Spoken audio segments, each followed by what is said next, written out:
Is Undefeated a good game, and is it worth your time? So in today's video, we'll be discussing what makes a game a good game and breaking it all down into different categories. Graphics. The graphics in this game are meh at best. For a game originally released in 2019 on Steam and later being released in 2024 on PlayStation, the graphics aren't the best. Of course, the graphics aren't going to be as good as other superhero games, such as Spider-Man 2, which cost around 300 million to produce.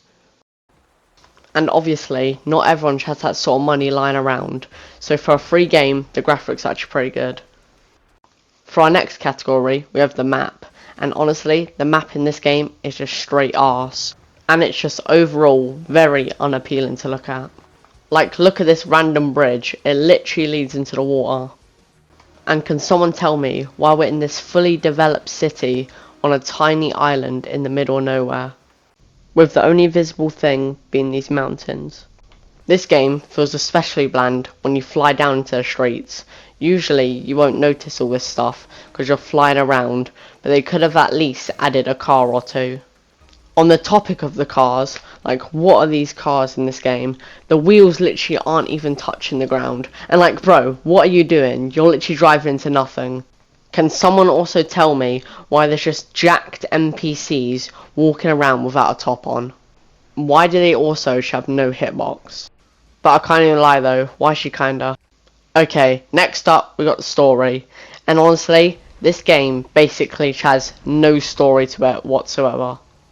Right off the bat, we're thrown into a whole battlefield where our guy swoops down, catches a rocket from hitting this woman in the head, and just eats that shit up. And for some reason, instead of getting that woman's number, he decides to do a rookie mistake and chase down the mech.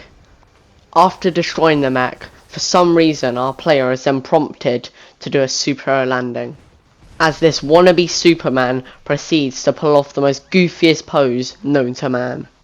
The game then goes on to zoom in on this green-eyed guy's face, leading us to believe that he'll be an important character and play a crucial role in the story, and then yet not even 10 minutes later in the game, he proceeds to get his arse absolutely handed to him and gets clapped up by our character.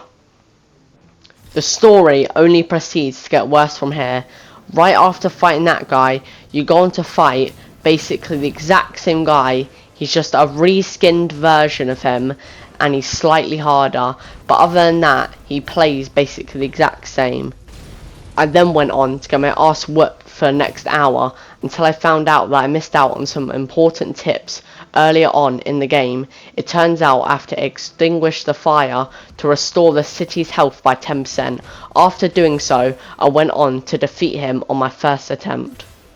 Up next is the final boss, and yes, this is only about an hour-long game if you're not a dumbass like me and spend an entire hour on a single boss, and I bet you'll never guess how this boss plays. That's right, it's basically an exact replica of the last two bosses, copy and pasted. However, then once again, making the boss slightly harder, I was not able to defeat this boss. And for the final category, side missions. Well, kinda. This game has more just random stuff to do than actual side missions. These consist of destruction challenges, where all you have to do is spam melee. Flight challenges, where you have to get to the goal before the timer runs out.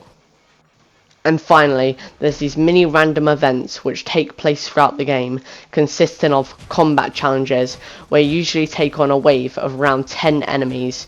Also in this category are rescue challenges, where you either save civilians trapped under rubble or extinguish fires. So, is this game really worth your time? No. In my opinion, it is very dull, repetitive, and boring. As of the making of this video, this game is currently second on the PS Store for most trending game. Do I believe that it deserves this spot? Absolutely not.